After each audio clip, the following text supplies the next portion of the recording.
Parte 8. Gregor estava extremamente curioso em saber o que ela traria para substituí-lo, e ele pensou sobre isso de muitas maneiras diferentes. Mas ele nunca poderia adivinhar o que a irmã, em sua bondade, estava realmente fazendo. Para testar seu gosto, ela lhe trouxe uma seleção completa, toda espalhada em um jornal antigo. Havia vegetais velhos, meio podres, ossos da refeição noturna, rodeados de molho branco solidificado, algumas passas e amêndoas, um queijo que Gregor havia declarado não comestível há 2 dias, um pão seco, um pão untado com manteiga e salgado. Além de tudo isso, ela colocou na tigela na qual havia derramado água, provavelmente de uma vez por todas, para Gregor.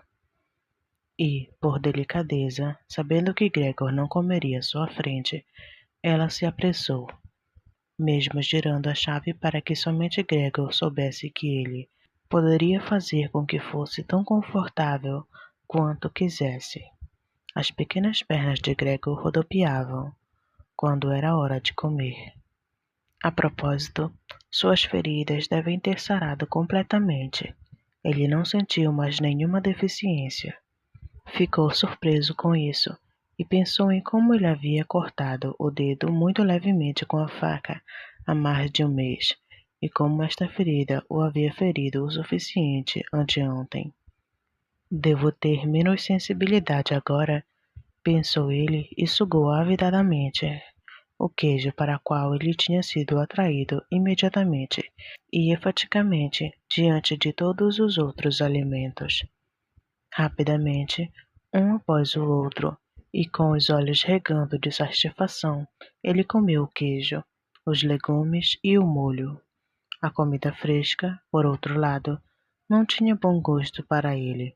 Não conseguia nem suportar seu cheiro e até mesmo arrastou as outras que ele queria comer um pouco mais longe.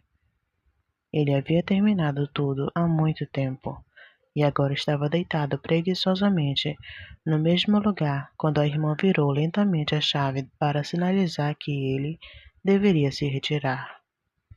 Isso o assustou imediatamente, embora ele estivesse quase dormindo, e ele voltou apressado para debaixo do sofá.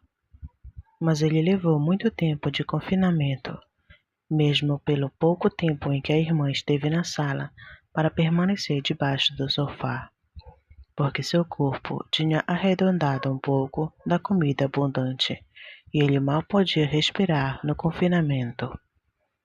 Enquanto ele estava tendo pequenos ataques de sufocação, ele observava-o com olhos um pouco inchados como a irmã, insuspeita, usava uma vassoura para varrer não só as sobras, mas até mesmo os alimentos que Gregor nem sequer havia tocado, como se não fossem mais úteis.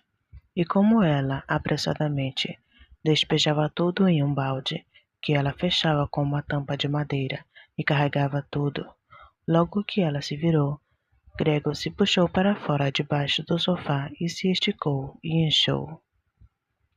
Desta forma, Gregor agora recebia uma refeição diária, uma vez pela manhã, quando os pais e a empregada ainda estavam dormindo.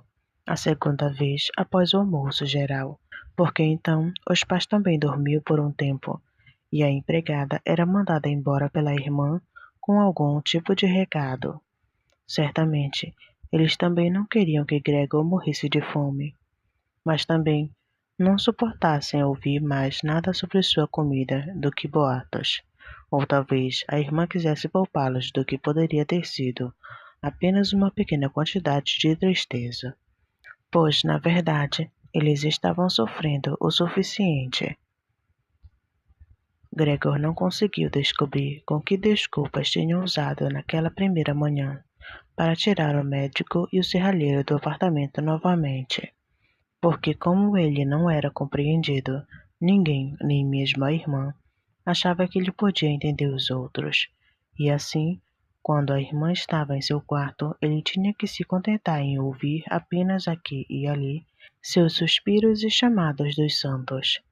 Foi só mais tarde, quando ela se acostumou um pouco a tudo, é claro, nunca houve qualquer questão de habituação completa, que Gregor às vezes ouvia um comentário que era para ser amável ou poderia ser interpretado dessa forma. Mas hoje ele gostou, disse ela, quando Gregor tinha arrumado a comida, enquanto no caso contrário, que se repetia cada vez mais, ela costumava dizer quase tristemente: agora tudo parou novamente. Mas, enquanto Gregor não conseguiu ouvir nenhuma notícia imediatamente, ele ouviu muitas coisas das salas adjacentes, e onde ele ouviu vozes apenas uma vez.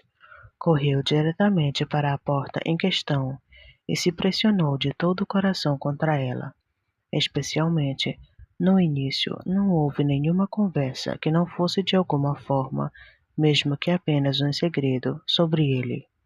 Durante 2 dias, houve discussões a cada refeição sobre como se comportar agora.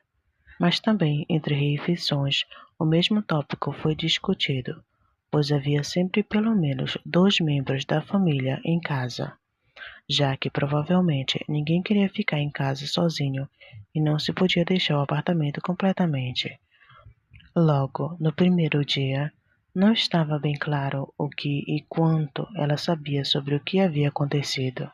A empregada tinha se ajoelhado sobre sua mãe para despedi-la imediatamente, e quando ela se despediu, um quarto de hora depois, agradeceu-lhe por sua despedida com lágrimas, como se fosse a maior bênção que tinha recebido aqui, e fez um juramento terrível, sem ser convidada a fazê-lo, de não revelar a mínima coisa a ninguém. Agora, a irmã, junto com a sua mãe, tinha que cozinhar, mas isso não era muito problema, pois eles não comiam quase nada.